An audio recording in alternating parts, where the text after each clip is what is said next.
Thank you. Margosa. Yeah. Yes. Macam mana Margosa Dia macam ni, dia kita orang ada masalah juga tentu nak mencari nama band kan. Tapi kita orang tersilap kaki. Alamak. Kita orang decided untuk go for a name yang boleh carry both Malay and English songs yang takkan dengar terlampau Maksudnya Mak Saleh sangat atau terlampau Malay sangat nama tu. Maksudnya kalau orang Melayu dengar pun rasa macam okey, orang international dengar, orang luar dengar pun rasa macam Margosa macam name yang boleh accept. Generic je Generic lah. Okay. Margosa adalah sejenis Tumbuhan, pokok. tumbuhan. Scientifically dia memang sebuah tumbuhan healing plant. It's a healing plant. Nim Nim pun Nim. Nim and Margosa sama. Ya, sama. Nama lain lah. Macam mana korang boleh terjumpa dengan Tu ceritanya I can see you lah. Okay. Masa kita tengah cari-cari tu, kebetulan salah seorang daripada kita orang stay dekat nama tempat tu, dekat BSD Bandar Seri Damansara. Ada satu macam kenanga semua nama tumbuhan, satu nama jalan Margosa. sesuai. So ambil lah tu. Sesuai. Sebab tu ke? Tapi abang, awak lebih dikenali dengan juga dikenali dengan SOG, kumpulan SOG. So perbuatan berselingkuh ni okey ke di kalangan para peminat? Okay, first dalam scene, rasanya budak-budak band ni kat Malaysia atau indie scene ni banyak orang kata whoring. Main banyak band. Dia tak selingkuh dah. Dia dah jadi budaya somehow. Especially drama sebenarnya. Drama paling yang nak pupus, maksudnya drama yang bagus, paling disalahguna banyak tempat lah. Maksudnya bagaimana satu gig kadang-kadang drama tu main 3 band. So for me macam setakat 2 band tu macam biasa rasa. Orang tak ada masalah. Tak ada lah. Kalau orang luar that's the question yang always orang akan question macam selingkuh tu macam betul juga kan, sebab diorang tak nampak sisi di mana independent band memang hidup berkomuniti, saling tolong-menolong. Tapi for me dalam Margosa ni sendiri is decision saya sendiri untuk create something yang dalam SOG kita tak boleh buat lagu yang macam tu. Tapi saya sendiri dari segi composition wise tu sebenarnya ada banyak lagu-lagu yang orang kata soft side lah. Dark side of me is Margosa. Dark side is Margosa. Selalunya kan kalau dark side tu lah benda-benda yang ni kan, tapi saya terbalik. Dia Margosa Dark as in like emo dark. Kan dark side maksudnya macam dalam SOG kan always buat lagu-lagu yang macam keras. Tu dia terbalikkan lah. Terbalik tu dark side lah, macam orang yang tak tahu apa yang saya ada sebenarnya. Alter ego lah. Dia sebenarnya tak alter ego tau, sebab saya like your forte. Sebenarnya muzik macam ni saya punya forte. Serius? Fun fact. Sebenarnya muzik macam ni adalah saya rasa lagi senang nak buat daripada muzik yang macam SOG. Lagi senang. Tapi saya pilih untuk cuba cari kelainan daripada apa yang maksudnya tak nak samakan muzik ni dengan orang lain lah. Sebab takut juga bila sekarang ni the problem saya sendiri, bila sampai kat saya buat lagu mesti orang terfikir macam SOG punya lagu. Tapi saya nak lari. Tapi nak lari tu macam mana? So that's why dengan Margosa tu lah. Alright. Tapi susah lah juga sebenarnya. Susah dari segi apa? Nak create versatility tu, nak put diri kita as a versatile composer, versatile writer tu. Macam mana kita nak balancekan benda tu. Sebab sekarang memang orang takkan nampak Margosa tu as something yang prominent daripada saya. Kalau orang pandang Nazrin, SOG. So Margosa lebih kepada your experimentation lah.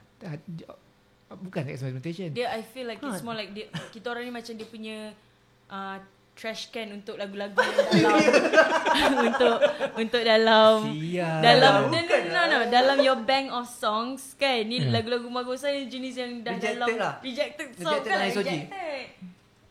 Lagu yang memang you tak tahu nak buat apa. So macam dia unknown songs. Somehow betul juga. Dia bukan rejected. Maksudnya lagu-lagu tu saya dah Trash buat bin lah. daripada zaman sekolah lagi. Tahun 2007. Ada yang dalam album lagu tahun 2008 saya buat. 2007.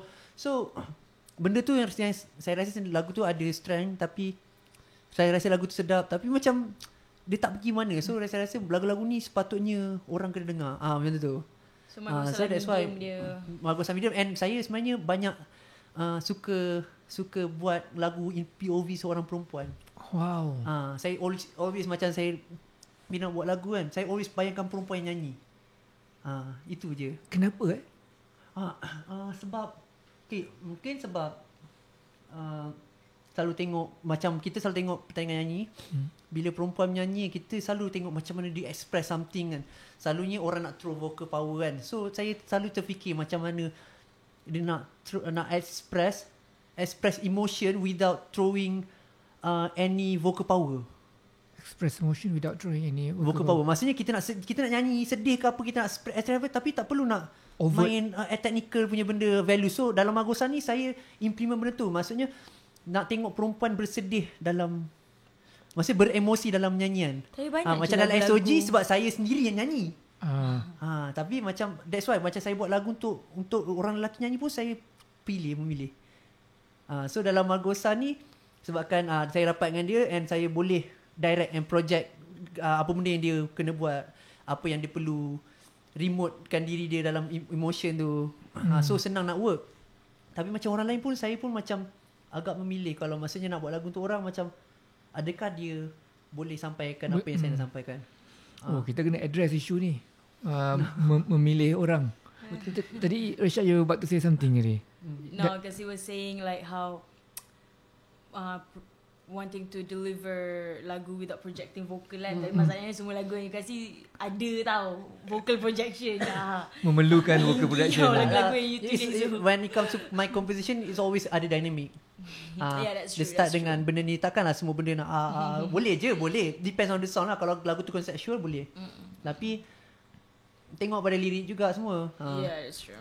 Selama ni awak memang ada lagu-lagu yang awak nak ketengahkan, lagu-lagu macam Margosa ni. Yes. Dan bagaimanakah peluang untuk mewujudkan Margosa ni terbit? Macam mana you all jumpa? You all dah kawan lama ke? Start pada you. You start dulu. Siapa yang cakap we should form a band? Siapa yang macam mana kau dengar lagu? Dia sebenarnya.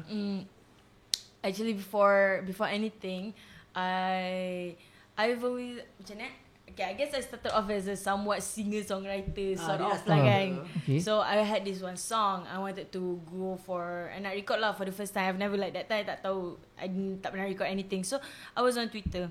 I was looking for a cellist. Kadang-kadang in my mind I want that song to have a cello. So I just tweet. Time tu I tak kenal langsung dia.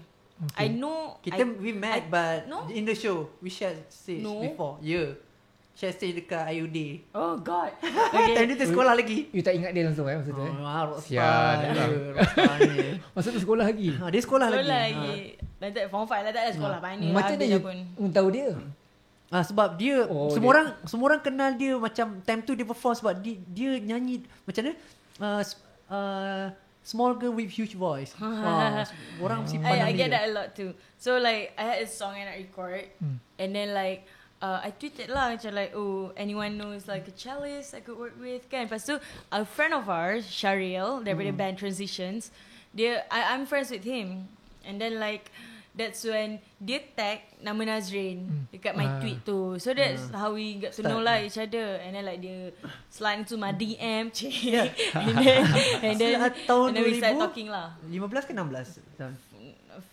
ke 16? 15. Tapi early 16 kot. Tak 15. Late 15. Lepas tu tak jadi apa pun benda tu. Lepas kita nak start project tu kan. We wanted to start and then like sekali je kot practice. Sekali practice macam tak jadi lah. So I ada project lain. And then after balik pada tu, and then I wanted to redo again because with different people lah. Rombakan line up. Masa first time datang because the first practice macam like barai. this is not gonna work with this line up. No. So I balik from my ada project tu, and then I kata macam Nazrin, I'm still on with this thing yang nak buat ni, but I'll panggil orang lain lah. So panggil and nanti jadilah sebuah band yang sebelum Margosa, prior to Margosa, which is Elven Pegasus actually. Elven Pegasus. See, it sounds so English kan? So kenapa Elven? What is Elven? Because daripada dulu kita orang Elven. Because daripada dulu our imagination has always been towards wanting to deliver lagu-lagu yang Nordic, sejuk, main dengan mythical something like itu. Okay.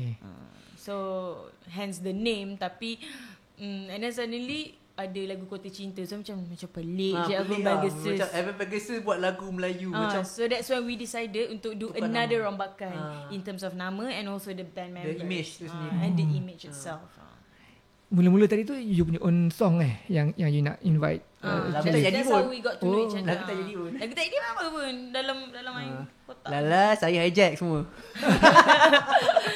Yelah. Ya betul lah tu. Oh, okay. Typical Nazreen move. Korang tak melalui zaman MySpace Saya MySpace zaman SOG tapi Magosa tak ada. Ya, okay. Muda sangat lah. So, masa you mula jumpa Rashad Form 5. Betul. Time tu dah Facebook dah. Instagram baru-baru. Instagram dah ada lah. Okay. Aduh. Lepas tu, okay, korang buat rombakan. Magosa ada berapa lagu yang korang recorded? Actually the album tu lah yang dah recorded. Album. Album kita dah release This before is CO. Full album 14 lagu. Full album 14 lagu. Boleh buat 2 album. Bagi saya Almost. saya punya pendirian kan bila nak buat album, prinsip tu maksudnya tak boleh kurang daripada 10. Sebab saya selalu tengok, saya selalu beli album luar negara, tak ada album yang less than 10. Always sampai ke 20 lagu kan, sampai 14 lagu, 16. That's why SOG 14 lagu semua. So bila EP pun 8 lagu. Tapi 8 lagu 30 minit. Maksudnya maksudnya kan dia ada dia punya kriteria. EP should be not more than 30 minutes punya duration. EP, okay. So LP baru lebih 30 minit baru boleh consider as full album. Right. So that's why kita orang masih pegang benda tu lah. Bukan pakai vinyl tu kan. Vinyl punya duration lah sebenarnya. Right. Tapi zaman tu CD kan. So macam kita nak kita kena buat something yang kena level international. So buatlah banyak lagu. Sebab bagi saya nak buat lagu tu senang, tapi nak pilih lagu tu, nak kenakan dalam konsep album tu yang susah. Pemilihan lagu. Masa korang decided to produce to record Magosa ni, korang dah ada lebih daripada 14 lagu. Lebih. Dan korang record lebih daripada 14 lagu juga. Betul. We had at first we wanted to just letak 10 lagu tau. Mula-mula lah. Dia jadi 10 lagu kita fikir 14 macam over je kan. Dalam 14 agak sebab it's so hard to macam lagu ni macam nak je, lagu ni macam sedap je, lagu ni Lala ambil 14 juga. Tapi banyak lagu tu kita ambil yang lagu yang kena konsep time tu, tema di mana tajuk album tu The Phase, fasa lah, maksudnya menceritakan tentang fasa selepas perpisahan. Tak kisah what kind of perpisahan. So dia ada different POV. Kadang-kadang POV daripada orang memandang perpisahan, POV daripada orang yang mengalami. Terpisah. Maksudnya orang yang mengalami terpisah, orang yang dah mati tu. Maksudnya how the soul express something macam tu. Kita create something macam tu. So banyak jenis. Maksudnya ada pisah pak makwa, pisah dengan mak apa. Ada yang forbidden love. Benda-benda macam tu. What kind of forbidden love? Dia mythical, magical. Dia benda yang kurafat. Tak ada lah pun kurafat. Macam kurafan ke kurafat? Kurafat lah. Macam mana ada? Forbidden love ataupun macam it's about like okay, basically there's this one song, one of it lah. Oh ya. Abadi tak semestinya. Yalah, benda tu kurafat lah. Benda takkan Abadi it's tak called Abadi semestinya tak semestinya indah. Abadi tajuk lagu dia. Kenapa you write that song? Siapa buat lirik tu? Lirik dia. Kenapa you buat Abadi tak semestinya indah? What were you trying to say? First of all is because I was inspired by a movie that we watched. It's called cerita tu tajuknya Age of Adeline. Age of Adeline. If you've watched it lah, it's about this lady yang she can never fall in love. Can never fall in love because the immortality. Dia one day dia accident kena struck by lightning yada, and then dia tak boleh tua. So she cannot grow old with the person that she loves. So dia terpaksa tinggalkan. Walaupun orang kata immortality is like the highest level kan, tapi for her keabadian umur tu tak semestinya indah. It's a curse because she wants to love, she wants to grow old. Dia nak grow old together dengan partner tapi dia, she can't. So abadi tak semestinya indah. Macam tu lah. And she sees person that she loves getting old and getting married, ada child semua. Tapi she's just like that, and she had to lari away because she doesn't want people to find out about her. Tahun bila ni cerita ni? Baru maybe few years ago. 2006 taklah 2015 kot I think sama dia. Age of Adeline. Adeline is the Adeline. You know, I've wrote a tele movie called Syair Si Pari-Pari. Okay. Lebih kurang macam ni. Oh really? But that was written in 2001, 2002. Itu tadi tu abadi tidak semestinya indah kan. Wow, fascinated. Macam mana lebih kurang bunyi abadi tak sepertinya indah ni? Yang Post rock. dia punya I mean dia punya key lyrics yang paling hook sekali. Yang paling the gist of it. Okay, lagu dia panjang tau, 5 minit tu. Dia lebih pada permainan music. Dia macam post rock. Post rock kan macam main ambient. So even the part belakang tu ada ada part yang kita single ramai-ramai. Tapi sebenarnya kalau dalam music video tu kita akan tulis lirik apa yang sebenarnya what's behind the tu. Inginku bersamamu. Dia nak bersama tapi tak boleh. So kalau dia kata lirik paling best part tu Tengah Google. Lirik dia tak panjang tau. Lirik tak panjang. Yang penawar pun tak panjang kan? Penawar lagi panjang pada ni. Penawar lagi wordy. Abadi tak semestinya indah is not wordy. Okay. Dia tak wording. Wow, curious. Satu hari nanti ada rezeki nak ada komputer sini boleh keluar kat screen boleh tengok kan. Senang abadi tak ni. I like this part of the word yang I tulis lah. Takkan aku mampu lepaskan engkau pergi walau kita tak bisa hidup bersama lagi. Takkan aku mampu lepaskan engkau pergi walau kita tak bisa hidup bersama lagi. Dalam anugerah lagu indie tu korang bagi Kita hantar tapi Tak lepas lagi ni. lagu ni ada kan? tak. Kita orang dah hantar je. Oh, Hantar tapi masih tak shortlisted to top. 220. The initial stage was what? 100 over. 100 over songs. Initial is 600 first. Ya Allah, ya ke? Lepas tu dia shortlist into 200. So yang 200 tu lagu yang Abadi Tak Semestinya Indah ni sebenarnya for us that's the strongest song dalam album. Betul, bila dengar tu probably saya ada dengar kot masa dalam 120. Tapi tak ada. Dia ada 2 lagu je daripada Margosa. Dua lagu yang kita tak expect. In fact dalam 2 lagu ni, lagu Penawar tu is the other song yang kita orang tak expect. We were thinking antara 2 ni the other one yang dapat. Tadi tengok Penawar yang dapat. Yang bukan Suatu yang tak pasti. Ada satu lagi. satu lagi. Okay, for the record untuk orang yang dengar ni, korang Margosa menjuarai anugerah lagu indie 2020. Anugerah jurung kalinya dan korang menjadi champion. Wow. Tak sangka sebenarnya. Tak expect. We didn't put aim for winning actually. Alhamdulillah lah kan. Tapi macam terkejut lah. That's why kita orang that's why ada case Rico tu. So kita orang terkejut. Masa habis tu kalau abang tengok masa nak when di masa announce tu penulis Fazlina komposer Raja Nazif dia ingat lagu yang satu. So time semua orang bersorak. Semua orang dalam hall tu expect SOG naik. Dah lah kita orang duduk depan belakang SOG Margosa. So tak dengar. So SOG pergi dulu duduk depan. Rico dia siap buat peace tu. Dalam di depan je. Okay. Yang lagu yang Pelukan Angkasa tu SOG Raja Nazrin dengan lirik tu Fazlina Hisham. Lirik yang sama, komposer sama. Margosa sama juga. Dah lah dua-dua start pada P. Pelukan dengan Penawar. That's why semua orang confused. Tajuk lupa juga. Okay. Oh, Penawar bukan your lyrics. I see. Yours is Abadi tak sepertinya indah. Kita orang tak expect langsung lagu tu, and pada masa-masa kan kita orang macam lagu ni confirm like filler kot dalam semi tu. Masa semi tu kita orang cakap jomlah kita buat satu performance yang bagi impact semua orang ingat. Kita tahu kita takkan masuk final pun, so anggaplah kita perform final. That's why kita orang perform masa semi tu macam create terus visual semua. Because our focus was more on delivering through visual art lah, I would say. That's why ada benda-benda tu yang maksudnya ada performance play dengan light, main props. Saya would assume jumlah markah sangat dekat. Jumlah markah sangat dekat. Dan I would assume your decision to focus on the performance memberi buah, memberi hasil. Betul juga. Yeah. Kita orang tengok video recap balik lah. Video balik and live tu. And kita orang compare everything, so everyone macam mana Margosa boleh menang. Kita tengok Sebenarnya performance. visually lah. Visually. Pleasing. Correct. Kita tengok Especially penyanyi wanita dia kot.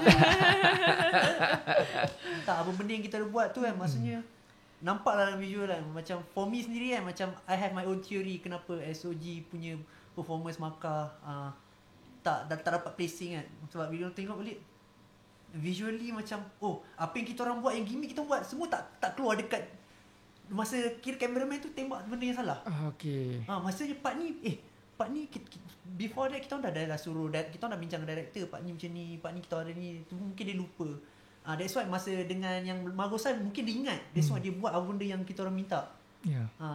So masa dalam SOG tu macam semua orang banyak ada komen dekat tu lah camera work. So bagi kita orang itu mungkin one of the reason, tapi kita tak tahu. Ini first time kan, kan put the blame on them sangat pun. Cuma kita orang rasa macam macam cakap dia tak do justice dengan performance. Sebab orang yang dalam tu cakap dia boleh bezakan. Maksudnya yang siapa macam yang dia cakap bila dia tengok balik video dengan apa yang diorang saksikan live, live is different. Sebab video tu macam tak do justice dengan apa live performance kita orang lah. So kita orang fikir balik, ni kalau benda ni apa macam judge by the yang apa tengok ni kan, dia tak nampak apa benda yang ada dekat tu. So kita orang macam come with suggestion lah, kalau benda ni betul, maybe next year kita orang nak the judges sendiri duduk dalam tengok and pakai ini lah sebenarnya. Kalau nak dengar ada audio terus tengok macam tu terus. Saya tak boleh cakap banyak pasal ni because saya salah seorang daripada judges ni lah. Tadi pun saya cakap apa tadi yang saya cakap tadi mengenai performance tu bukanlah menerusi knowledge saya yang sebenarnya. Betul. Saya anggap je. Yep.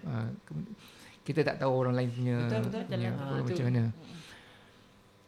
Okay, going back to Margosa. Macam mana pengalaman before Margosa ni, you pernah record lah? Pernah record album atau pernah record berapa singles pernah?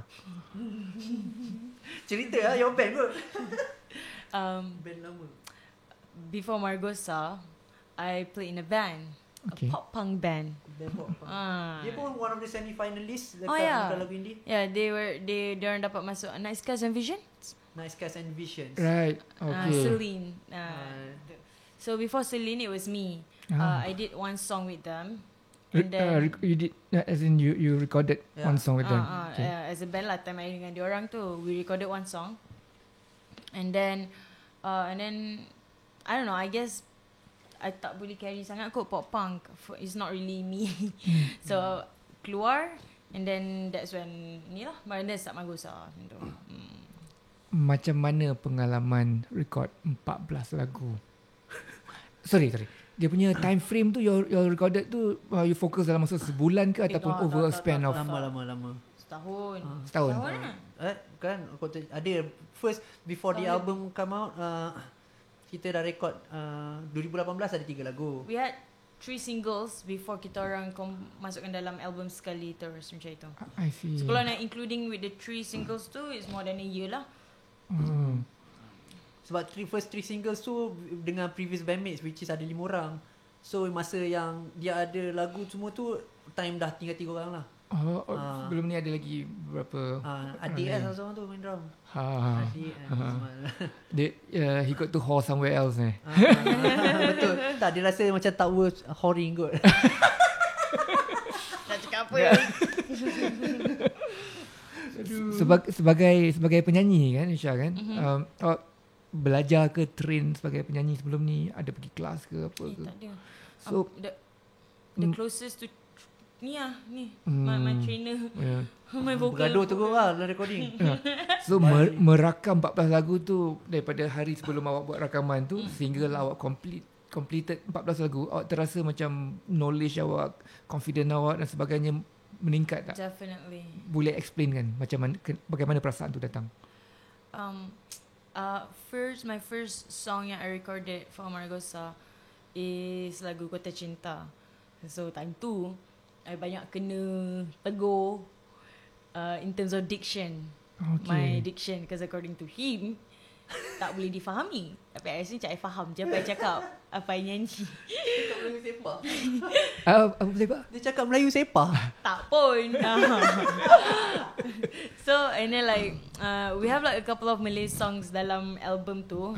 Actually majority of the songs dalam album tu is Malay songs. So from the first Kota Cinta until our last song yang kita orang recorded, actually Penawar lah last song kan? Tak. Okay, Penawar last sebab Penawar sebenarnya lepas Kota Cinta tau.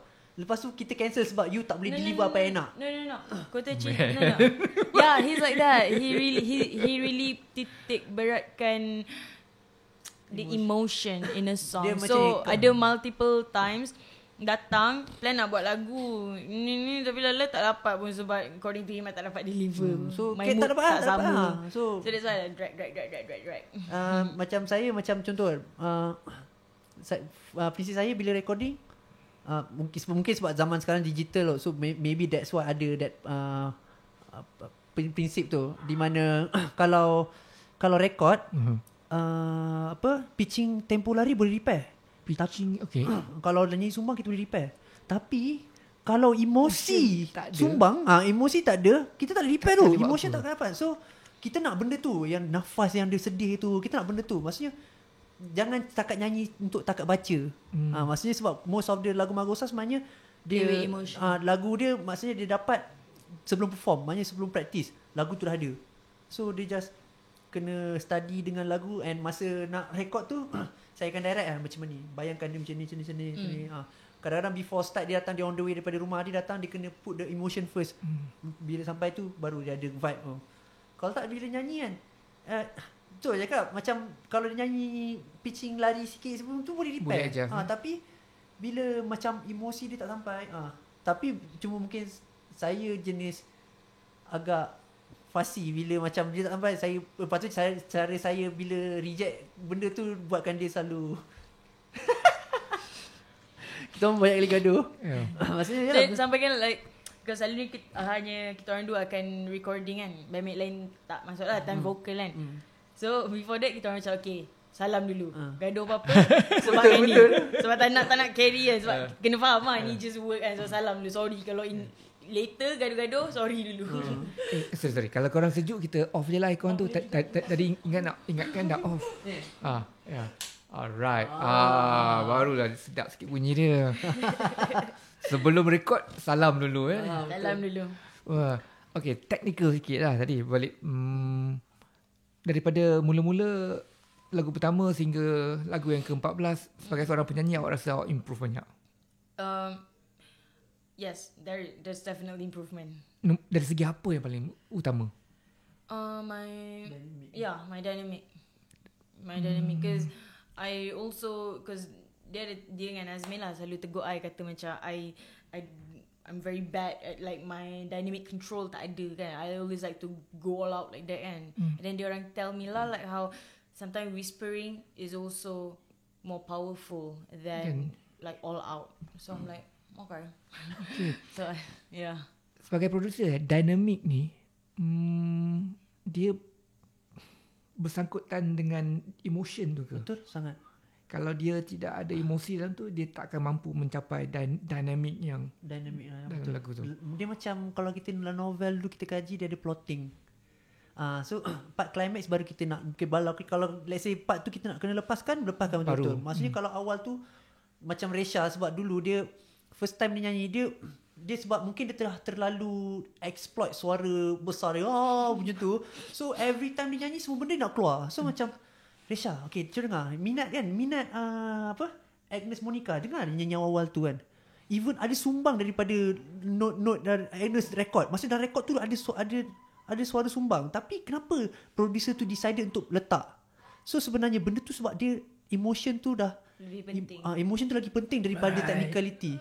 That's why masa live performance kita orang tak ada masalah kalau let's say Resha nyanyi sumbang, tapi kalau dia macam orang menangis, nak nyanyi perfect susah, tapi orang faham maksudnya dia nak sampaikan something, dia bukan nak show off vocal power dia. So correct. Dari situ ajar Resha ada intipati sebenarnya. Dynamic tu bukan takat vocal soft or all out, sebenarnya projection emotion tu sebenarnya sendiri. So maksudnya kalau let's say macam nyanyi soft, whisper semua. Dia bila kita dah main dengan music soft, cara nyanyian dia pun dia kena cater. Maksudnya music tu pun ada the way dia orang nak express something juga. Kadang-kadang macam Margosa dia bukan takat highlight vokal saja. Maksudnya kadang-kadang vokal tu is an instrument. Maksudnya dia banyak benda-benda tu sebenarnya itu instrumentation. Maksudnya sebab kita nak highlight as a band bukan as a vocalist kan. So kita nak project, macam mana kita nak project emotion without lyrics. Tu ajar dia dari segi cara dia laung. Kenapa dia laung belakang ni? Ada satu lagu Luka Baru. Lagu tu dia conceptual song, dia memang form dia pelik. Verse tak ada chorus lah. Verse and then format structure dia. Lepas tu habis tu belakang tu ada string playing build up dengan piano, and then end up dengan dia akan jerit laung.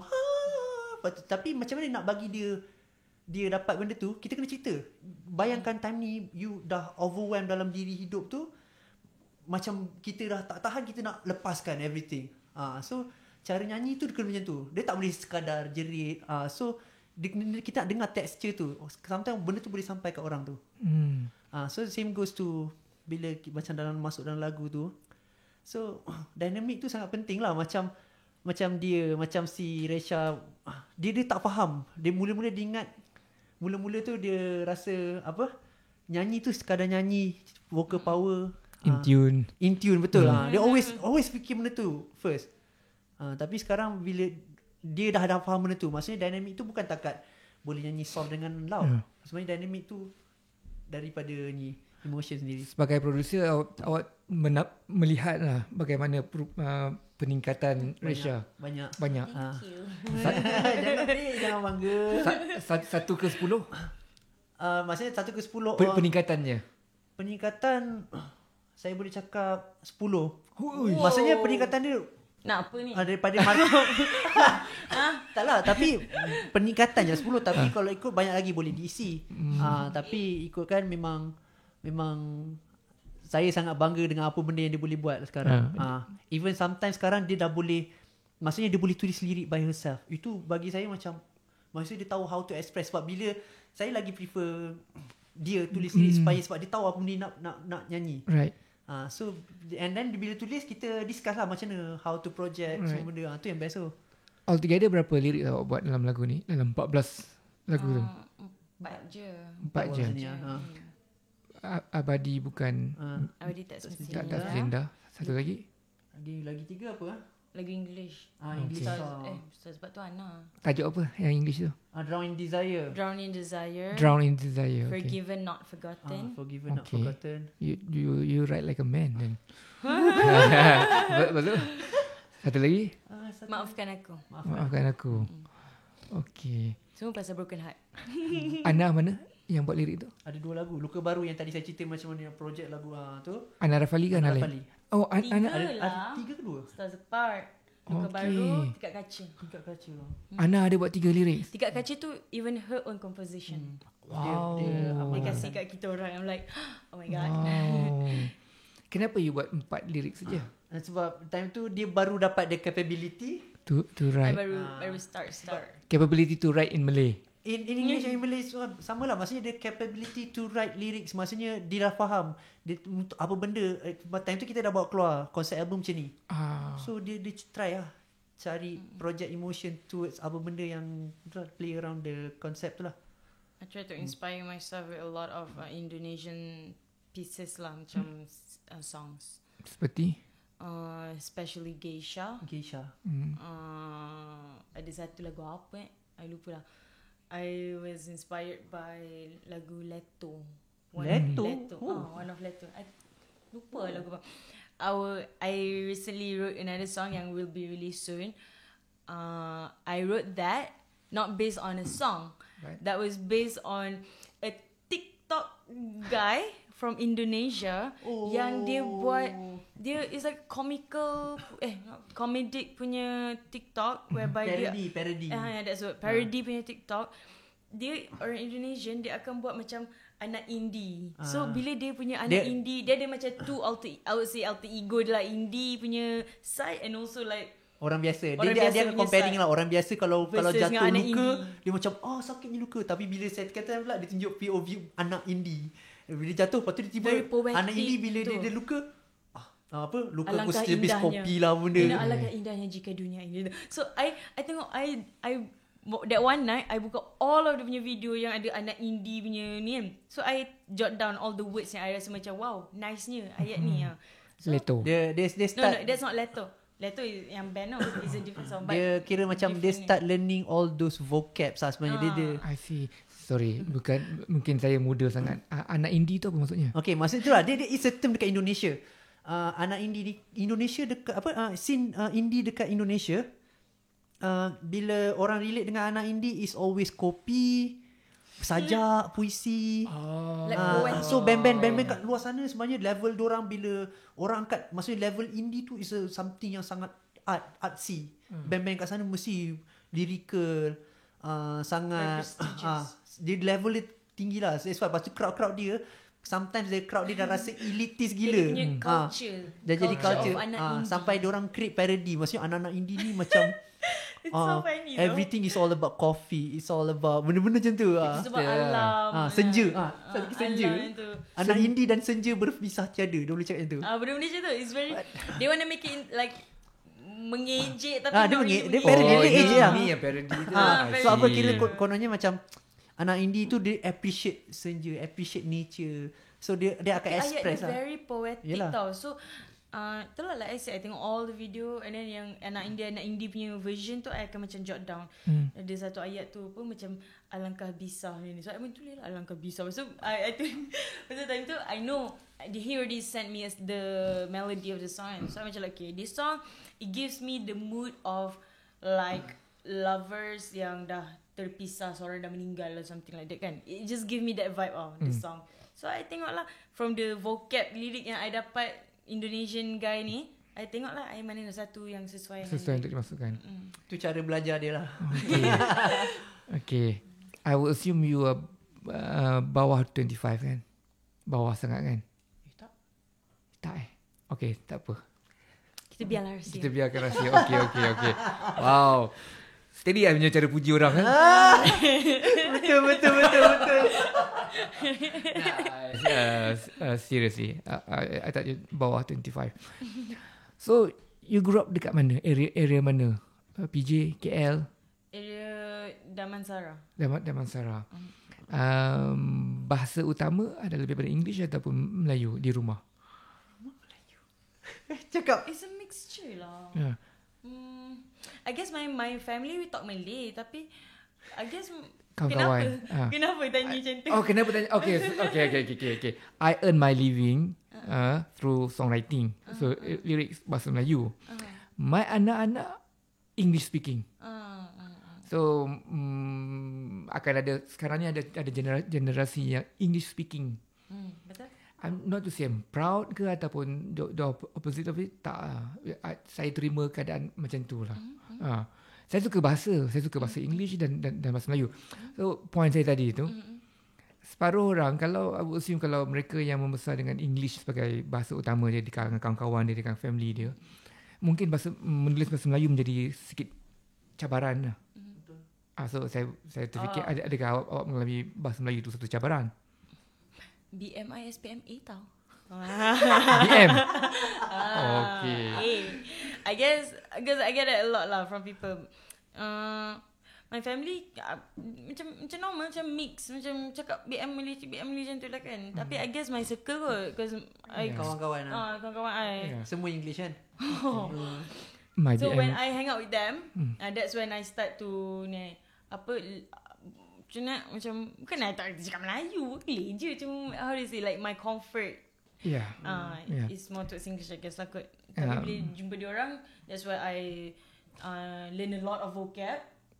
And then that's when I want to start taking the challenge of writing Right. a Malay song. Macam saya sendiri, saya punya late father, almarhum ayahandaku, dia cakap English dengan saya. Dia cakap English. Saya pun sekolah English St. John's. English saya dahsyat satu lah. Bahasa Malaysia saya 8. Wow. What's 8? 8 oh, dia tengok dia zaman dia tak ada nombor dah. Okay, tak apa. Sorry. Almost nak fail lah. 9 dah fail. 9 fail. 8 tu E. Ini bukan cakap pasal bangga atau tak bangga. Okay, I'm just sharing. So banyakkan pembacaan saya adalah English. English dia taklah bagus sebenarnya. Tapi lebih better daripada bahasa Melayu lah kalau nak express certain things. Yeah. Tetapi apabila saya buat lirik, because pemikiran saya ataupun pembacaan saya English, apa yang saya kena buat adalah macam mana menulis pemikiran saya dalam bahasa Melayu. Jadi kelebihan dia adalah kita boleh, sebagai seorang penulis, saya boleh pergi ke tempat-tempat yang baru. Contohnya macam saya buat lirik tajuk dia Di Amaran Mama. Di Amaran Mama. Sebenarnya it's an English thinking. You are the one that my mom warned me about. Ya. Faham, saya faham benda tu. Jadi bila saya dah cakap English, you are the person, I'm so in love with you. You are the person that my mom warned me about. You are going to turn my world upside down. Kan? It's an English thing kan. Jadi apabila saya approach dia dalam bahasa Melayu, dia kedengaran ganjil lah. Engkau lah orang yang telah diamaran mama. Lepas tu yang akan membuat duniaku lintang pukang lah, apa porak-poranda apa ayat itu. So tadi tu saya terfikir lah. Jadi kalau awak punya background adalah lebih kuat pada English, sebenarnya dia boleh menjadikan kekuatan dalam bahasa Melayu. Tu saya banyak cakap, orang yang sebagai penulis, kalau you dapat menguasai bahasa English, dia sangat-sangat manfaat untuk bahasa Melayu kita. Betul. Jadi dan kalau kita teratur dalam English kita akan teratur juga dalam bahasa Melayu kita, dan kita akan gunakan bahasa Melayu dengan lebih style lah, lebih dynamic lah. So macam awak pick up vocabulary kan, along the way kan. Betul lah tu. Tapi bila kita reach certain level, I mean certain level tu as an usia possibly, kita dah tak peduli pasal perkataan. Saya perkataan saya pasal secondary ya. Apa yang lebih mustahil lah apa ni, the message, the phrase tu. Kalau orang di Amaran Mama tu, phrase tu dia bukan about one word per se. So bila saya dengar lirik awak tadi tu, abadi tak semestinya indah, bukan the word abadi semestinya atau indah yang menjadi utama saya, tapi the whole phrase tu. Wow, that's the thing yang aku nak fikir. It's a statement. Statement macam tu. Faham? Itu yang interesting. Okay, saya share satu lagi ya. So apabila saya melihat Margosa kali pertamanya, apabila semifinal saya tengok lagu tu kan, saya tengok video korang, saya tengok performance korang, saya jealous tau. Saya jealous apa tau? Beginilah perasaannya untuk jadi muda. Saya jealous yang being young tu. Saya nak rasa macam mana rasa being young, being very young again. Being very young again tu maknanya naif, boleh buat apa saja, tak interpretation tanggapan saya terhadap kemudaan ialah itu rock and roll, buat je, jangan peduli akibat dia. Itulah interpretation saya terhadap menjadi muda. So apabila saya tengok korang punya performance video kan, itu yang apa yang saya rasakan. Kalau aku muda, aku nak buat apa saja. Lagu Hazama, Aku Bukan Dewa kan. Ada satu lagu dia yang saya buat lirik adalah Aku Bukan Dewa. Aku hanya muda je. So bila aku muda, I'm invincible. Aku kebal, boleh buat apa je. It's not that I'm immortal, but I'm just young. Okay. So sebagai orang muda, apakah statement yang mungkin korang nak sampaikan kepada orang ramai agaknya, selain daripada kisah cinta? Ada apa-apa lain, benda lain yang korang nak sampaikan dalam kehidupan ni tak? I don't know, just do it. Kalau for me lah, kalau sebagai orang muda, nak hantar statement maksudnya to everyone, kalau tak pernah buat benda tu buat. Kita akan learn lah banyak benda daripada situ. Maksudnya kalau let's say contoh orang nak belajar muzik kan, walaupun umur dia dah 20 tahun, sebenarnya 20 tahun nak belajar muzik agak lambat. Tapi mana tahu dengan belajar muzik tu akan create something impactful dalam hidup. Atau tak kisahlah berniaga ke apa-apa kan. Maksudnya kalau naluri tu kata buat. Walaupun kita have zero knowledge about it. Sebab bila kita dah pasang niat tu, di mana ada kemahuan, di situ ada jalan. Benda tu lah for me lah. Tadi kalau Resha macam mana? To me, I feel like to the young ones lah yang katakan. To me, I think when you're young, trying to kejarkan the experience is very crucial. Because a friend told me once that, duit is important. Money, of course, you want to have money kan. Tapi she told me that money you boleh cari, but experience, if you don't grab that, then dah lah, that's it for you. Kalau you don't want to have that experience, you get what I'm saying? Yeah. Betul. So to me, that's kind of like something I would tell people, the young people, which is to not focus so much on money, focus more on like living, just living a fun life rather than stuck doing something just to get money.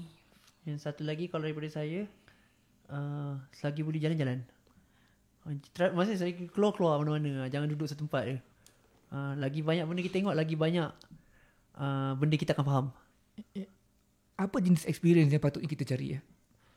Anything, just the fun ones yang you know that you won't be able to do kalau you dah tak ada kederat as a young person. Right. Such as if you want to go bungee jumping now, kalau atau pergi naik roller coaster, benda-benda yang just simple fun, take up music ke apa yang you cakap, pergi scuba diving ke apa kan. Benda-benda macam tu lah. I mean, you can't do that when you can lah, but then like to me benda-benda tu experience yang okay, all the things yang I cakap memerlukan duit tapi Okay, apakah benda yang you nak buat ni despite dia memerlukan banyak duit? Contohnya apa? Macam stay up at night playing games with your friend, playing card games with your friends, like have. And what's holding you back from doing it? Play cards. Maybe kalau orang yang tu dia orang kata macam like, oh tomorrow I got work, ataupun macam I gotta have enough sleep for my work tomorrow. Work. Do it on the weekend ke? Betul, tapi macam sometimes maybe on the weekend. Kalau on the weekends those people yang got OT or what. For me, like, to me, if I had to choose, I would go for experience rather than gaining a sum, like a large amount of money. Money is important. Money is everything. But then, money is a lot of things, but it's not everything. Yalah. Betul. Sejak you kenal I kot. Please. Nak agak kredit tu. So, ada terasa tak macam nak take a plane to Africa ke? Kalau ada duit nak tapi macam I feel like berpijak di bumi nyata macam tak mampu lah kan for now. How do you see yourself dalam masa in 5 years time ni ataupun 10 years maybe?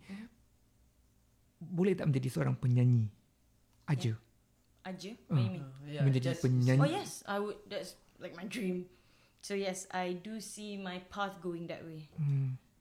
Like a full-time musician kan maksud you? Yeah, full-time musician, full-time singer. Itu yang mana you're targeting right now. Okay, awesome. Yeah. Maybe that's why kot, because I have that target. That's why I'm not. My mind tak boleh ikut diorang, which is work alone, because I have a passion towards music and I know music pun perlukan commitment kan. Yeah, betul sangat. Few years back, dalam masa 7 tahun kebelakangan ni, ada satu pengalaman yang sangat mustahak untuk saya jugalah. Saya naik kereta dengan M. Nasir. Okay. Saya drove, dia duduk sebelah. Lepas tu we were stuck in a jam tau, bukan heavy traffic lah. So kereta macam nak pergi masuk sini, masuk sana. Kata M. Nasir cakap apa tau, kau tengok diorang ni semua ni, diorang macam terburu-buru nak pergi ke sana, nak pergi ke sini, nak pergi sana, nak tercepat ke sana kemari. Tapi diorang ni cukup ke duit? Okay, diorang ni cukup ke duit? And then here we are, tak perlu pergi mana-mana. Me and M. Nasir. I terfikir, and here we are, tak perlu pergi mana-mana. Because apa tau? Because kita orang buat benda yang kita orang buat. Songwriting.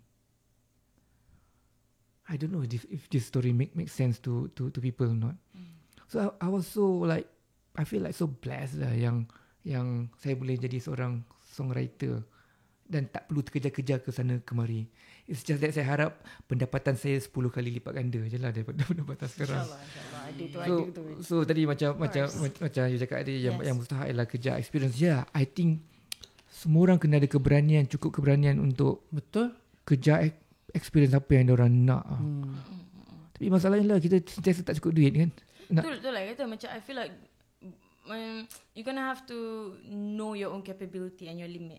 Like you nak kejar your experience pun you just have to know yourself lah. Macam I know my own capability in terms of financial. So the things that I want to kejarkan is within my limit. So I don't feel like stressed out kalau I listen to my friends all go do all these expensive activities. I don't feel triggered. I don't feel like I need to follow them because I know my limit. I know what gives me happiness. Macam tu.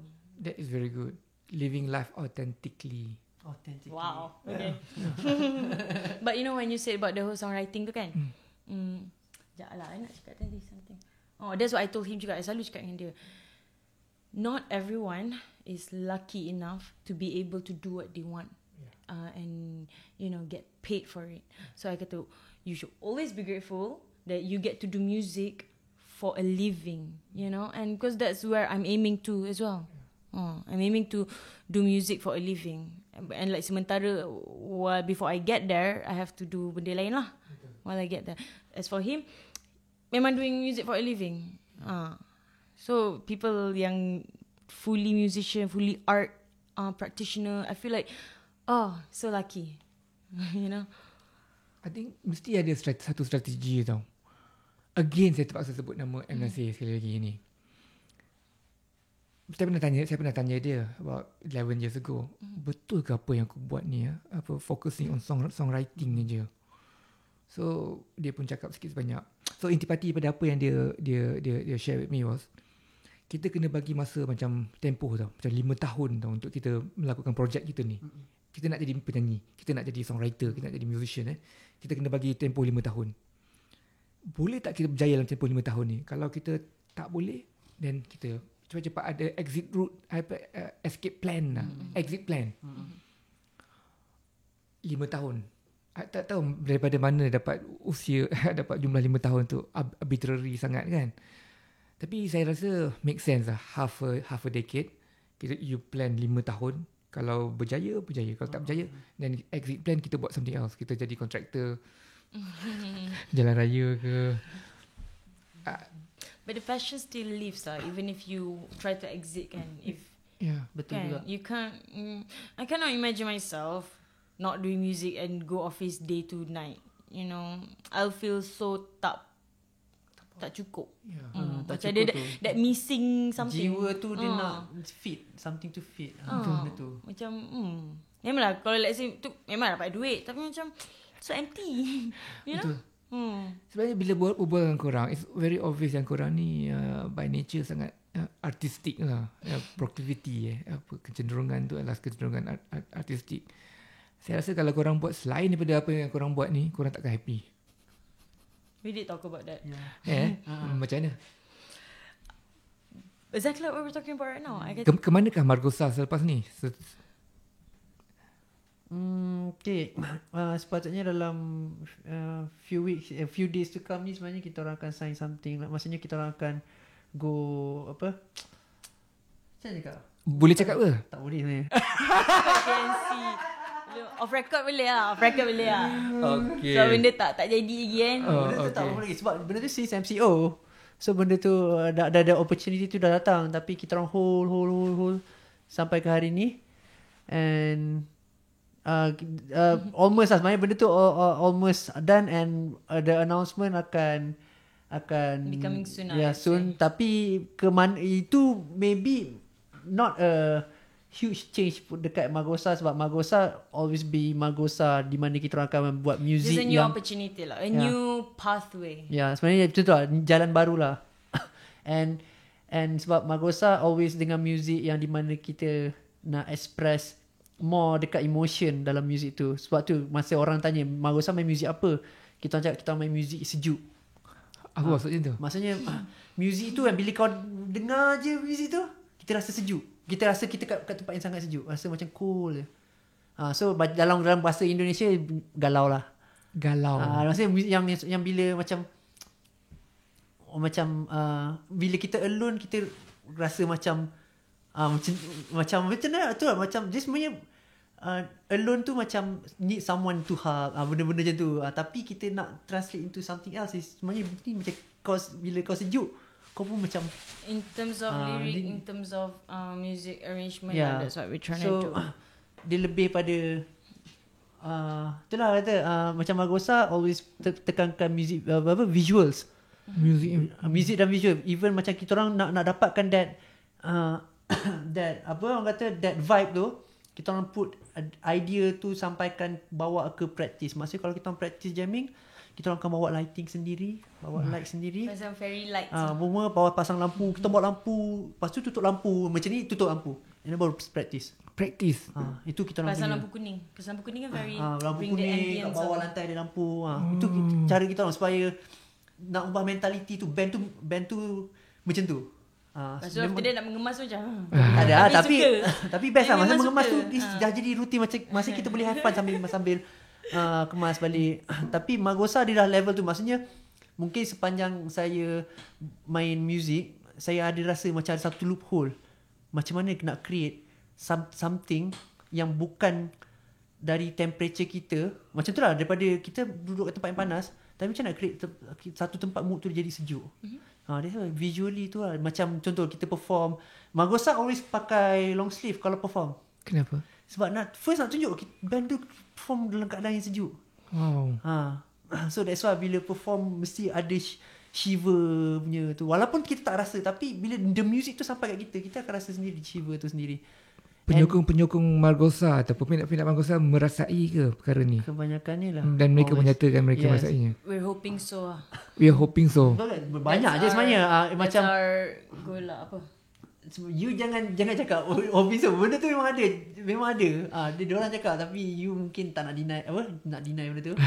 Kan deny apa? What you mean? Yalah, maksudnya adakah fans tu sampai apa yang kita cuba sampai?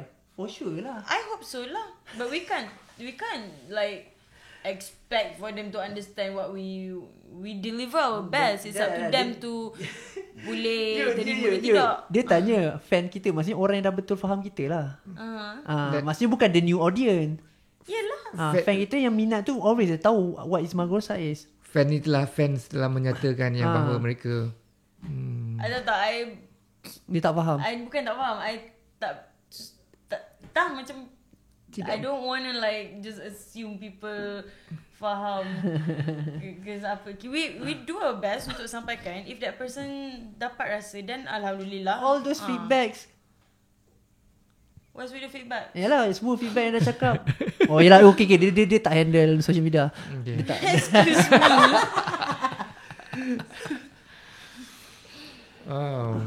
Dia macam kalau let's say macam cakap tadi, apa future Margosa is kita orang want to go worldwide lah. Tapi sebab kita tapi how we go worldwide still maksudnya ada bawa bahasa kita. Sebab kita orang ada refer this one band. Diorang perform lagu bahasa diorang. Sigur Rós from Iceland. Band post rock. Diorang perform dalam bahasa diorang, tapi bila diorang buat tour dunia memang always full house nyanyi bahasa diorang. Tapi sebab apa? Diorang punya deliver emotion tu, walaupun lirik dia orang tak faham, tapi kita tahu apa benda dia nak sampaikan. Tapi bila tengok balik, bila dia nak sampaikan benda tu, dia kena ada bantuan lighting semua, prop. So power bagi for us macam this is apa benda patutnya kita buat. Maksudnya kita bila buat satu persembahan, always kena create impact dekat the audience, supaya orang tu akan ingat selamanya. Ni tengok daripada video lah. Dia pernah tengok Dan live pun tengok. Dia pernah datang Malaysia tu. That was my best ever concert experience. That time masa tahu satu lagu je band tu. Tapi bila first time tengok dia orang perform, you rasa sejuk tak? bukan takat sejuk lah, menangis semua lah. Memang macam kita tak tahu apa dia nyanyi, tapi macam rasa darknya lagu Sugulnya. Kenapa dia macam Sugul. ni? Sometimes dia kadang-kadang kan music dia Sugul is macam macam je kan surang. So dia music satu note, drone yang Tapi dia play dengan likes. Dia macam show, dia visual macam, tapi musician dia macam tu lah. Maksudnya kadang-kadang dia tak perlu main banyak sangat notes untuk express apa benda yang dia nak express. So dia kadang-kadang dia kena tunjuk by the act. Dia macam theatrical. Dia theatrical lah. So for Magosa kita orang akan always Cost production dia mesti tinggi dia deceptively sangat simple tapi I mean cost production tu kita orang tahu lah. Tapi kita orang memang nak go for that lah. Kita orang tak, sebab kita orang always nak buka the new dimension dalam band bila perform dekat Malaysia. We try to be theatrical as much as we could. And kita tahu bila nak buat theatrical requires a lot of money. Yeah. Lighting. Bila lighting kita kena lighting sendiri. Tapi for now kita orang DIY je lah. Semua benda DIY yang abang tengok if you semua tu remember final. Final kan diorang ada pakai hood. Buat sendiri semua. Buat. Jahit sendiri. Lilin dia buat sendiri. Lilin I buat. Dia buat lampu acu I buat. sendiri. Lampu. Macam dia this hooded guy datang pakai lilin ke something. Hood tu I buat. Lilin tu Lilin I pun dia buat sendiri. My. Acu sendiri. Because YouTube. I love one thing sebab I memang suka crafting. I suka DIY, buat DIY benda-benda. I like creating benda-benda macam tu. So lalang buat lah. Lepas menang Ali 2020 tu ada show tak? MCO tak ada kot. Betul. Tapi the recognition maksudnya orang kenal kita orang lagi ramai lah. Lagi jugalah ramai hater actually. Lagi ramai hater. Ramai tak puas lah kemenangan. Kenapa? Orang menang. Tim lain diorang harap not kumpulan lain. not other bands. Like I mean haters ni berharap yang kumpulan lain. Dah nak tahu yang lain. Rasanya Magosa bukan favourite sangat dalam di kalangan fans. Bukan, maksudnya dalam semua lagu Magosa paling bawah. Maksudnya dari segi orang expect akan menang.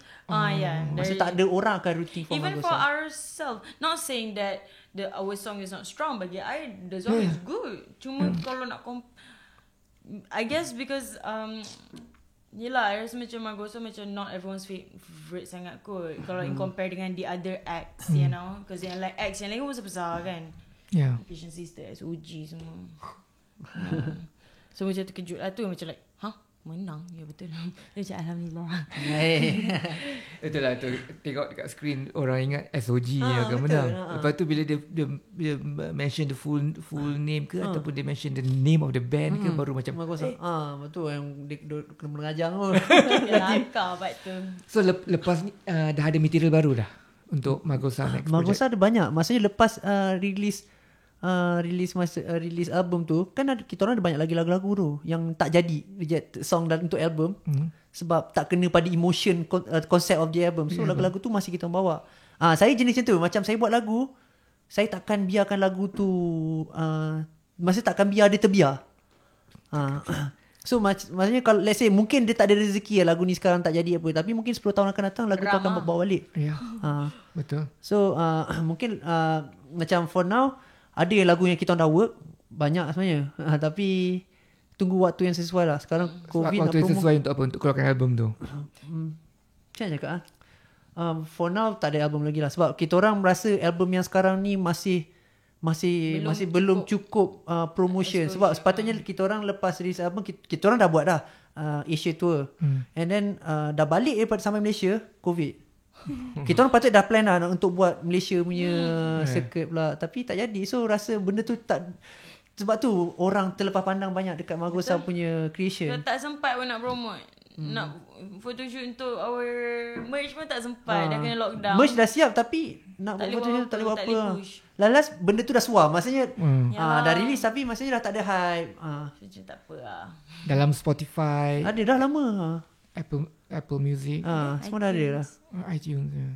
Tapi itulah, so macam kita rasa kita orang still lagi nak push di album sebab kita rasa banyak lagi lagu-lagu yang kita rasa deserve to be recognised lah. And macam kita orang agak terkejut lah bila lagu Penawar tu. Sebenarnya lagu Penawar tu saya compose lepas keynote. Lepas keynote. Lama dah. Tapi lirik tu tak ada. Maksudnya the melody and the song tu dah ada. The piano line semua dah ada. Tapi tu lah, dia peram lama sangat. Pada tahun 2015 saya contact Kak Faz untuk minta dia tulis lirik, and then dia dah tulis, lepas tu senyap balik. Sorry, Kak Faz ni siapa? Fazlina Hishamuddin, the lyricist. Dia seorang penulis puisi, dia dulu tulis novel. Oh ya. Dia script writer juga. Dia banyak buat lirik. Lirik dengan SOG dengan Margosa. Dengan saya saja. Oh, dia tak buat orang lain. And now baru dia dapat banyak tiba-tiba DM dia sebelum minta. Dia dalam usia berapa? Sekarang ni 40. Oh, okay. Dia sebab saya nampak dia boleh maksudnya dia boleh deliver apa yang saya nak. Saya cakap boleh tak buat benda ni. Saya terus bagi tahu dia imagination everything. Dia boleh pasal on je lah, macam tu je lah. Tapi dengan orang lain dia tak pernah buat. Dia tak pernah buat. Itu yang funny about her lah. Saya pun macam mana boleh sangkut dekat dia punya, mungkin cara kerja senang dengan dia. Sikit kita tanya pasal lirik. Bila you dengar melodi, macam mana cara you approach songwriting, lyric writing tu? I akan dengar the song and then I can just instantly cakap macam agak-agak this song kan macam kind of give me the mood of what backstory. And then I would tell him the kind of mood that it gives me. I pernah dengar lagu yang Abadi Tak Semestinya Indah tu, masa dia hantar just demo melody dibuat na na na macam tu kan. I dengar dengar the entire song, I'm like, okay, why does this song kind of gives me the vibe of like a love yang macam forbidden love. No, I literally say asal lagu ni macam sesuai je untuk buat lagu macam yang Case Adeline tu. I told him that and it's like, oh okay, I guess we can work on that. Tu one example lah. Atau macam kalau dia kasih I lagu-lagu lain, it's the same process. I would listen to it and then I would just kind of like state what I feel the song, the kind of vibe yang song tu akan kasih, and then I would tell him what kind of vibe that I get from that song. And then he would tell me lah kalau match ke tak match. Dia macam okay, dia bila dah bagi wording semua, saya akan start nyanyi and saya akan cuba adakah saya boleh express the emotion through her words. Macam dapat tak? Kalau tak dapat, macam ada something off, saya akan cakap dia kena benda lain lah, kena buat benda lain. Kena ubah. Tapi dia always come dengan words lah. Tapi mostly memang apa yang dia tulis tu sampai. Sebab kita orang before kita orang akan discuss and kita orang terus masa discussion kita orang terus imagine. Selalu kita orang buat lagu, kita terus imagine visual video. Right. So maksudnya okay, part ni kita bayangkan dia macam ni. Lepas tu terus kita go further into aesthetic of the vision kita. Contoh dia mungkin cerita pasal dia mati. Mungkin dia mati time ni ada kat tepi ni ada phone buzzing tapi tak angkat. Benda-benda macam tu. Yang recently we talked about this one song yang kita orang tak lagi English kan. I kata je, I dah tulis lagu ni. Macam I dulu kan, I imagine dia macam tu tengah minum kopi. Lepas tu dia tengah bayar cashier tu. Time ni lagu ni, part ni dia tengah jalan, dia tengah tutup pintu. That detail so that we can understand betul. each other. Lepas tu dia macam dia pandang apa lah. Okay, time ni dia pandang ni, dia akan duduk. Time ni orang tak tahu lagi lagu ni pasal apa. Tapi dah lama, rupanya dia nak buat benda ni. Dia buat ni. Last dia akan cerita kenapa dia jadi macam ni. Kita orang akan visualize benda tu, baru kita start buat lirik. Wow, macam tu. Just so that we are on the same page of the vibe of the song. Tapi Margosa memang macam tu. Kita orang kalau macam not only the two of us, we would tell PJ dengan, juga. Contoh orang-orang lain pun PJ sama. okay tak macam ni? Even the lyricist lain pun saya buat macam tu juga. Saya akan visualize. Kadang saya buat lagu, saya akan macam dulu kita pernah sembang, saya akan tidur dengan benda tu. Saya akan, and then the dreams tu akan come out dengan something. Saya terus cerita ke orang. Okay, here is macam okay, macam ni lah. Cerita dia macam ni. Saya bagi tahu dekat Kak Faz, saya beritahu kat siapa-siapa lyricist, siapa yang menulis, Kak Ana semua. So dia akan cuba kejarkan apa yang kejar apa yang the visual tu lah. Berapa lama nak siapkan satu lirik macam ni kalau macam ni? Seminggu lah. Daripada korang discuss tadi, you nak buat macam ni. Sebab tu dah tengah semangat dia punya macam best je ni. Terus buat. Lepas tu you akan balik rumah buat kat rumah. I'll start listening to a lot of, if it's a Malay song, I'll start listening to a lot of Indonesian songs. Just cari vocab. Because I don't read. I'm not like a reader, so I dengar lirik curi sikit. Bila you dah discuss, you kena buat research lain pula, lirik lain pula. Lepas tu you rasa that has the same type of vibe dengan lagu tu lah. At the same time you cuba nak siapkan lirik ni. Ataupun aku dah cukup. sekarang ni aku time for me to sit down and write these lyrics. Tak juga kan. Dia tadi yang betul 2 kali jadi maksudnya buat dua benda dalam satu time. Dia macam tu lah. Okay. Sambil tu dia cari, sambil tu dia tulis. Sebab tengah excited kan. Semua benda jadi. Yeah. Sebenarnya writing process, creating process ni best kan. Betul. Yeah. Betul. Yeah, it is. Dia And bila dah siap terus macam tak sabar nak record. Dia sama macam tu. Lepas tu bila dah record tak sabar nak buat music video tapi tak ada duit. Kita orang macam tu dia sampai dia momentum tu best. Bila kita dah siap lagu tu, maksudnya dah siap buat ni, tak sabarnya nak record. Lepas tu tak sabar dah tak sabarnya nak buat apa yang kita visualize. Sometimes mostly memang tak dapat lah sebab semua benda yang kita visualize ni something macam contoh yang the latest song yang kita plan tu, kita plan bro, kalau nak buat music video ni tak boleh buat orang Melayu, dia kena orang putih. Sebab it involves death. Tak, dia involve life seorang orang yang kita bayangkan. Kita tak boleh bayangkan benda dalam orang Melayu. Yang itulah yang nak the English song. sekali. Oh, it's about bunuh diri. So maksudnya tak, dia bukan nak cerita pasal orang Melayu. It's very sensitive, I would say. Bukan pasal sensitif pun. Kita tak nampak benda tu the act of orang Melayu buat. Sebenarnya. So benda tu lebih nampak kalau orang yang kita rasa dekat the other side of the world yang buat. Tapi sebab the music itself pun sebenarnya dia sangat ke situ. Dalam kisah ni dia nak bunuh diri kerana apa? Kerana dia sakit ataupun kerana dia frustrated. The love of his life left him meninggal macam tu. Tapi dia tak boleh accept. Tak boleh accept benda ni. Dia kata macam why am I still here then? You know, if my purpose is to love this person, that person is gone. Habis lah. What am I doing? So that penceritaan, that music video yang kita envision tu, it's like dia dah macam devastated sangat sampai level 6 and dia rasa macam just macam having the last tea. Lepas tu padahal dia akan start cerita tu, dia start macam dia having the last tea. Dia bukan daripada bar, dia daripada last tea. Like maksudnya the first verse petang tu, intro dia tengah minum kat petang tu dah habis dengan baju dia memang sangat maybe devastated. balik kerja. Balik kerja. Lepas tu dia berjalan pergi ke pharmacy. Dia tak ada expression, macam kosong je. Tapi Mesti lagu dia beli main. something. So dia bayar cashier and then macam okay, orang tu cakap goodbye, dia macam like tak ada apa-apa. So dia masuk grocery store. Taklah grocery, tak tahulah orang bunuh diri macam ni. Tapi I imagine je lah, dia beli benda-benda untuk bunuh diri ni kan. And then dia akan pergi bayar cashier tu, dia dah ready lah, something to do with gas. I imagine it has something to do with gas. Balik rumah, pegang satu tangan tu, dan sambil tu nak buka-buka dia punya lock key of the apartment yang rundown sikit tu kan. So dah tu dia tutup pintu and then duduk kat chair tu, dia just pandang and setting up the things. Dia macam like, I'm so ready to meet you on the other side. Macam tu. That kind of feel lah. So lepas tu the music tu kira belum epic lagi. Maksudnya tu baru halfway of the ni. Lepas tu bila dia start for my view is sebenarnya dia ambil chloroform lah.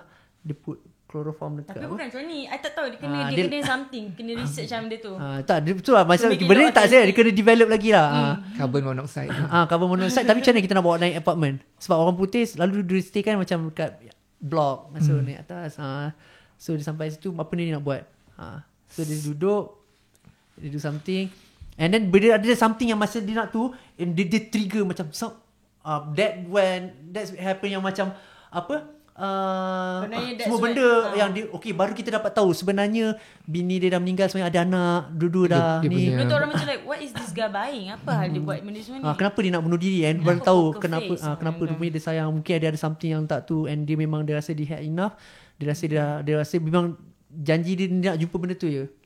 So and bila the song dah start nak breakdown apa semua, breakdown lah. Bukan breakdown, epic lah. Maksudnya go like all out and so with the strings and what not. Dalam visual pula, that's when dia jumpa the wife and children, and then akan ada subtitle bawah tu kata dia dah jumpa, dah pegang, dah peluk lah. We want you but this is not your time. Dia macam patut bini dia tolak anak dia. Bini dia cakap not now. Go back. Go back into. Lepas tu lelaki tu menangis lah, macam no lah. Tapi anak dia pula macam just happy, living with a happy face. Tapi dia pun macam dah mula, I guess that's alright, macam tu lah bagi dia lah kan. So at the end of the music video tu, kita imagine macam nak dia tak nak mati. I mean dia karakter tu tak mati pun. And how we nak portray dia tak mati is that at the end dia macam dia masih bernafas. Tapi tak tu tak ada apa-apa dah. Dia bukan chicken out lah. Tak dia went all out. Cuma tak cukup dosage je. Dia mungkin tu ada salah silap mungkin ada benda-benda tu Tapi how to Korang create, ada fikir ke sini tapi most of the song macam tu lah sebenarnya kita orang buat. Wow. Macam mana luka baru kita fikir yang sebenarnya dia nak buat dalam group of apa tu yang kalau orang putih A&E selalu meeting. benda tu macam mana dia cerita, and then the camera pusing every time. We did that tapi I Visually scrap kita rasa macam tak sampai dia punya delivery masa shooting. So benda-benda tu kita orang dah ada. So buat lirik semua benda-benda macam tu lah. So kita akan visually tu bagi clear betul baru start. Dia kan macam malam tu dia akan kasih lagu, I akan dengar, so I call you. Lagu ni kan, it gives me this kind of vibe. You Semangat, cuba imagine. cuba Imagine kalau this song part ni kan, orang tu kan macam ni dia. And then macam okay kak kalau kasih this kind of vibe. Tu. Memang itu cara kita orang work together lah. Kalau dengan orang lain pun sebenarnya saya pun sebenarnya dalam SOG pun sama sekarang. Saya kena ada the whole imagination dulu, the whole music video dalam tu so that baru kita boleh start buat lirik. Banyak cara untuk Yes, untuk betul. buat kan. Kesudahannya ialah mana yang paling berkesan untuk kita. Betul. Takut you nak kena kerja. Takut makan masa. I rasa kita nak tutup perbualan kita ni dengan cakap pasal bunuh diri lagi sikit lagi lah. Okay. Well, korang terfikir ke kalau katalah tak tahu benda ni gelap sangat ke tu dark ke, kalau bunuh diri macam manakah teknik yang paling sesuai sekali? Tak rasa kalau lompat bangunan scary juga. Siapa dia tu kan. Maksudnya you make it or maksudnya you okay, you maksudnya dari kaedah. fikiran kita nak bunuh diri ke ataupun kita rasa the best way untuk the best way the best way untuk bunuh diri. nak tahu juga kriteria juga, adakah the best way tu paling subtle mati okay tak menyusahkan orang ke ataupun mati dia tragis nampak tak cantik ke? Macam mana? Itulah kena semua tu into consideration. Us atau we want to see a person? What? Or we want to see how a person bunuh diri. Which one? Okay From lah. which perspective are you talking about?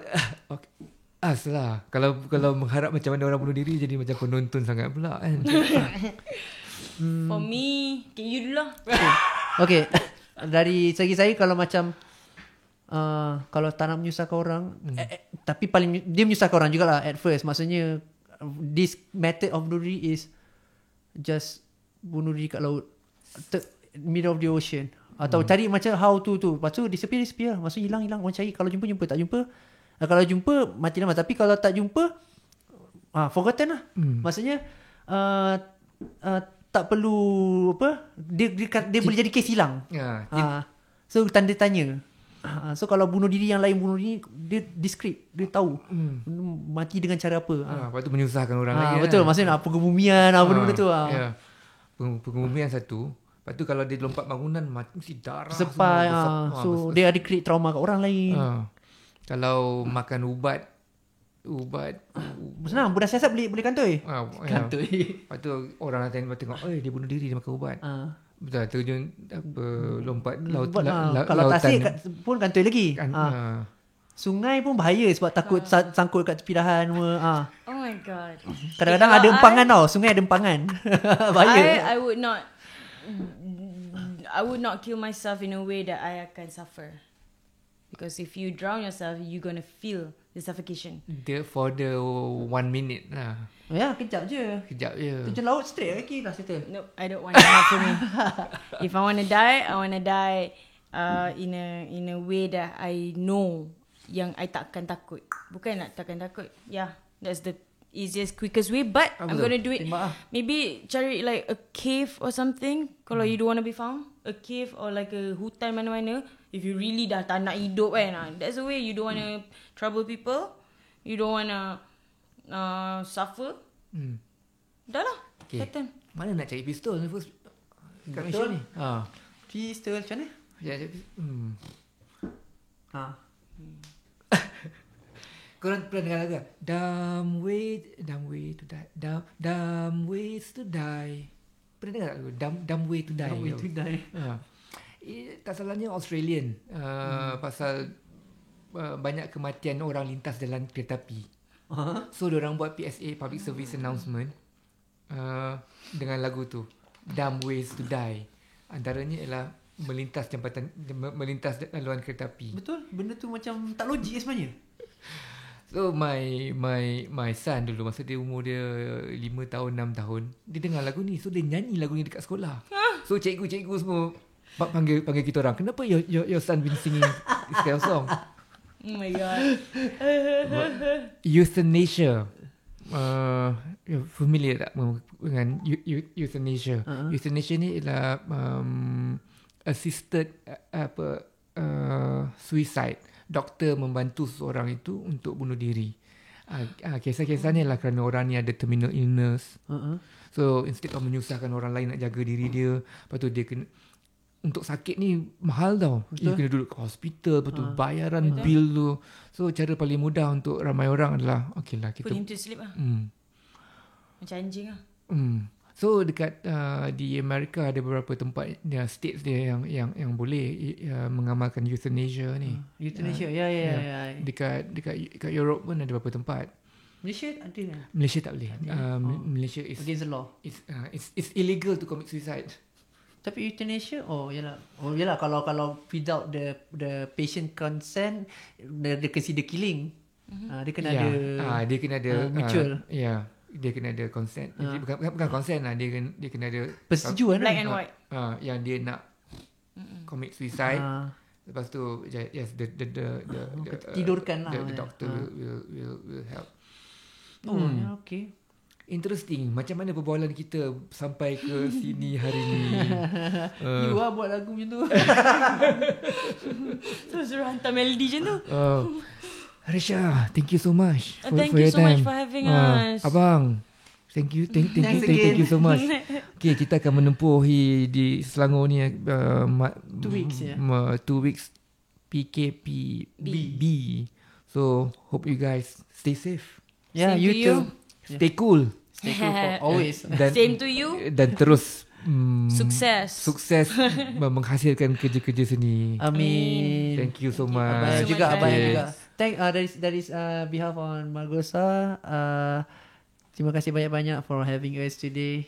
And kita This orang. was really fun. Ya, betul. Very Thank you, chill. thank They you. not just typical interview talk session. So benda-benda ni for us sebenarnya sometimes benda ni kita orang gain a lot of input daripada bual macam ni. Your experience Yeah. and you shared tadi. Yeah. Thank you. I don't do interview. I like to have conversation. Yeah. So Dia bukan interview sebenarnya. this is so awesome dapat have this conversation with. Terima kasih banyak.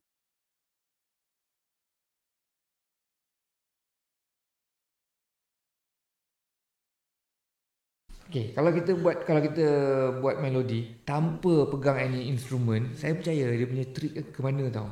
The third note of your melody. Kita semua dah ada, okay. Saya try buat dalam bahasa yang terurus, paling structure yang boleh. Kita semua tahu minor ataupun major. Generally kita boleh tahu. So kalau kita nak buat melodi, kita okay, minor. Kita starting ulang dari minor. Tanpa pegang peralatan muzik. Okay, I think the third note tu, first note dia, you cuba buat melodi minor sekarang. Okay, ra tadi tu the third note. Sekarang ni first note, second note, cuba buat first note, second note.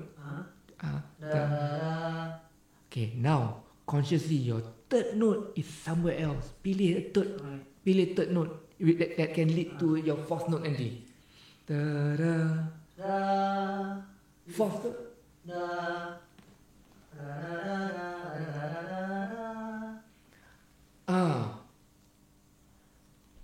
If you get the third note tu yang paling tepat sekali, lagu tu memang ni Anastasia.